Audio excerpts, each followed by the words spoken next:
जय हिंद दोस्तों। चलिए दोस्तों बात करते हैं इस एक और क्वेश्चन के बारे में। इस क्वेश्चन में एग्जामिनर ने कहा A can do in one day thrice time the work done by B in one day. यानी एग्जामिनर ने क्या कहा इस क्वेश्चन में कि ए की जो एफिशिएंसी है, ए जो काम करता है बी से 3 गुना काम करता है। यानी कि अगर एक दिन में बी ने अगर 100 यूनिट काम किए होंगे तो ए ने एक दिन में 300 यूनिट काम किए होंगे। तो यहां से मुझे वर्क का रेशियो मिल जाएगा और वर्क का रेशियो टाइम के रेशियो के रिवर्स होता है, तो वहां से मुझे टाइम का रेशियो भी मिल जाएगा। फिर एग्जामिनर ने कहा है कि दे together finish 2/5 of the work in 9 days. और जो पूरा कार्य है उस कार्य का 2/5 पार्ट जो है वो दोनों मिलकर 9 डेज में कंप्लीट करते हैं। The number of days by which we can do the work alone. तो बताना है कि बी अकेले उस पूरे कार्य को करने में कितना समय लेगा। तो आइए देखते हैं इस क्वेश्चन को। यहां पर देखिए ये मुझे दे रखा है ए और ये मुझे दे रखा है बी। अगर मैं मानूं कि बी एक दिन में 100 यूनिट काम करेगा तो ए एक दिन में कितना यूनिट काम करेगा, 300 यूनिट काम करेगा। अगर मैं इन दोनों का रेशियो निकालूंगा तो ये 100 से 100 कट जाएगा। तो इसका मतलब ये मुझे पता लग गया कि ए एक दिन में 3 यूनिट काम करता है और बी एक दिन में 1 यूनिट काम करता है। इन दोनों का एलसीएम निकालूंगा तो मेरे पास में टोटल वर्क आ जाएगा। तो एलसीएम आएगा 3, तो टोटल वर्क आ गया कितना मेरे पास में 3। अब इस 3 को मैं इस 3 से डिवाइड करूंगा क्योंकि एक दिन में ए कितना यूनिट काम करता है, 3 यूनिट।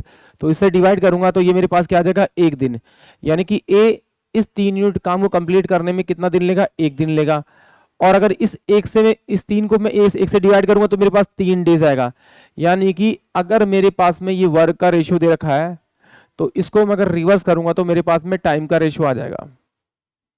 क्योंकि ये कितना यूनिट काम करता है, बी 1 यूनिट, टोटल काम कितना करता है, 3 यूनिट। तो इससे मैं डिवाइड करूंगा तो 3 डेज आ जाएगा, 3 डेज में ये काम कंप्लीट कर देगा। ए जो है एक दिन में 3 यूनिट काम करता है और 3 यूनिट मुझे काम कराना है, तो कितना टाइम लगेगा, इसे 1 दिन लगेगा। ये मेरे पास में वर्क की रेशियो है, ये मेरे पास टाइम की रेशियो, और ये मेरे पास में अभी टोटल वर्क है। अब देखते हैं एग्जामिनर ने क्या कहा। उसने कहा दे together finish 2/5 of the work in 9 days. तो यानी कि जो 3 वर्क है इसका 2/5 निकालेंगे। जब इसका 2/5 निकालेंगे तो 6/5 आ जाएगा। अब ये 6/5 जो वर्क है वो कह रहा है एग्जामिनर कि ये 9 डेज में कंप्लीट हो रहा है। बट मुझे पता है कि जितना वर्क मुझे कराना है और उन दोनों की एफिशिएंसी से डिवाइड करूंगा तो मेरे पास टाइम आएगा। तो ये 1 यूनिट वर्क करता है, ये 3 यूनिट वर्क करता है। इसको मैं यानी कि 4 से डिवाइड करूंगा तो टोटल डेज आ जाएगा। तो ये 2 3 6 और 2 दूनी 4, यानी कि 3/10 दिन लेगा। बट यहां पर कितना है, 9 डेज। तो मुझे नहीं पता कि इसको किस नंबर से मल्टीप्लाई करूं 9 बनाने के लिए, क्योंकि ये तो सारा मेरा एज्यूमिंग है।